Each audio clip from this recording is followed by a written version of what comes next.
We are 2 days away from Nebraska hitting the gridiron versus UTEP for the first game of the season.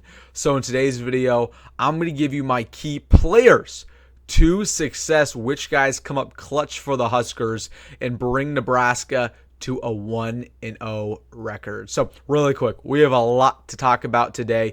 Make sure to hit that like button if you're getting fired up about Saturday. I know I am. And hey, if you're new to the channel or just a returning viewer, make sure to subscribe. I post daily Nebraska football content, and if you weren't watching this summer, you're absolutely going to want to watch this fall. So please hit that subscribe button and join the best family here on Nebraska YouTube. But on that note, let's dive right into it, talking about some key players for Nebraska in order to get this win versus UTEP. The number one guy I'm going to talk about should not be a surprise to anybody. True freshman 5-star Dylan Raiola will be suiting up for his first ever collegiate game. There are going to be some jitters. Okay, he might throw a couple errant passes. This is a good defensive line in what UTEP has. They have a good D-line. They have a good linebacker core. It isn't out of the realm possibility. They could get to him a couple of times. For that reason, it's not necessarily the biggest layup game that we could have expected, right? It would have been nicer to play Northern Iowa or another FCS opponent for that first matchup, but UTEP is still very doable. They have a poor secondary, and for that reason, I think Dylan Raiola is going to thrive from the get-go. He's going to find some wide-open receivers like Jamal Banks, Jalen Lloyd, Isaiah Nair, Janiron Bonner, get a couple touchdowns under his belt, and all those jitters that he might have, they'll go away pretty quick. Now, there's going to be a couple mistakes from Dylan Raiola. He might air mail a couple passes, right? He might, try to force the ball in there that a receiver's not open. A ball might even be picked off. That's all a possibility. But with that being said, he's still going to have a very good game versus UTEP, and he's going to be a confident quarterback going into Colorado under the bright lights of Memorial Stadium. So that's the big guy that I'm watching out for. I know you are watching out for. How does Dylan Raiola perform? And he's going to be asked of a lot. Okay, Matt Rhule said the other day, there are no training wheels. He's got to play at an elite level from the get-go. And this rushing attack might struggle a little bit to begin this season. We know that we don't have a bell cow running back. It's by committee. And UTEP has a good D-line. They have a good linebacker core. They've stopped the run at a pretty decent level for a group of 5 team. So Nebraska, who says they might struggle a little bit in that first half, not saying it'll happen the whole game. And Dylan Raiola, he has to deliver through his arm in order for this offense to be successful. That should not be a problem, though. So that's my first storyline, or my first player who will be a key for the Huskers. But let's go to my second guy, keeping it with the offense, this time on the offensive line, Turner Corcoran. So Turner starting at left tackle is official. This is a big season for him because he's gotten benched in the past. We've moved him from guard, back to tackle, back to guard. And once again, now at left tackle. This is the most important position on the field besides quarterback because you're guarding Dylan Raiola's blind spot. Turner Corcoran is the guy who's protecting our true freshman from any injuries.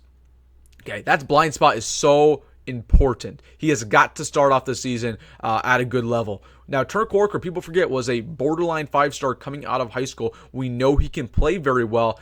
We just have to see it. Now, there's a guy that you're going to want to remember for UTEP. Maurice Westermoreland had 8 sacks last year, led the team in that category. He's a very good player. He should have honestly left in the transfer portal to go to a Power 5 school, ended up staying with UTEP.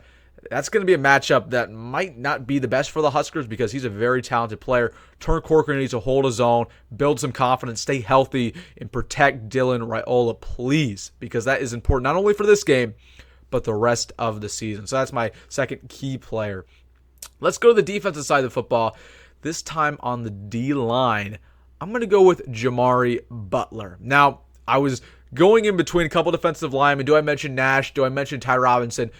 I think Jamari Butler has a unique ability to take over games that isn't really held in many other players around the country. Okay, the last guy I could really say that wearing a Nebraska uniform was perhaps a Randy Gregory.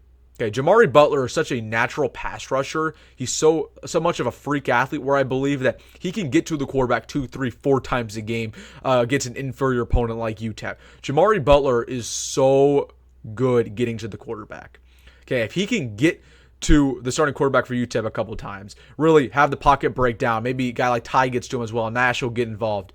the game's over. I mean, it's already over because you're imposing fear on that offense and this defensive line. They're trying to shut things down. So Jamari Butler, I think, has a big day. He's a key player for victory along with his entire defensive line. Let's keep it with the defense, and let's talk about the secondary. Now, this guy isn't necessarily a key to victory, but I'm just incredibly intrigued to see how he plays. This is Marquise Buford. I'm a little bit concerned about him playing corner. I've said this in the past. I said it when Matt Rhule moved him from safety to corner because that's not a very fluid transition. Okay, people like to say, oh, he's a DB, it'll be fine. A lot of times when you move a guy from free safety to man-to-man corner, that's a completely different position. That's hard. And we need him to play at a very good level, not only against UTEP, but against Colorado because they have one of the best wide receiver corps in America. So I'm expecting a lot of Marquise Buford. The last time he played cornerback was in prep school 4 years ago. That's a little bit concerning. So I'm not saying he's going to struggle. I'm not saying that.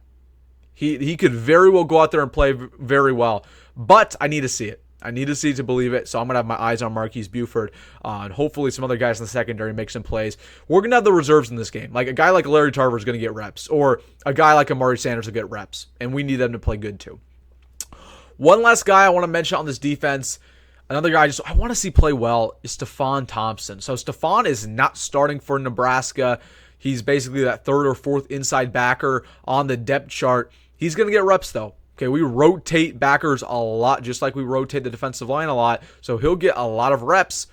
This is a guy that when he transferred in from Syracuse, I truly believe to be the tackle leader for Nebraska. Now, he's not starting, so that's not going to be the case, but I need him to be a veteran, I need him to be a leader, and I need him to be a good run stopper because that's what we thought we were getting in a transfer edition. And honestly, that's the thing that concerns me the most about UTEP's offense is they have a good running game. They have a very good running back. We need to shut him down. Stephon Thompson is going to be a big part of that. I want him to have a good day because he's a heck of a player. We just haven't seen that in a Nebraska uniform so far. All right, those are my keys on offense, defense. Let's get to one more here. Tristan Alvano. So as of recording this video, Tristan Alvano has not been named the starting kicker for the UTEP game. I'm just predicting he will be. I've talked about that all offseason. He's the guy. He is on a short leash, however.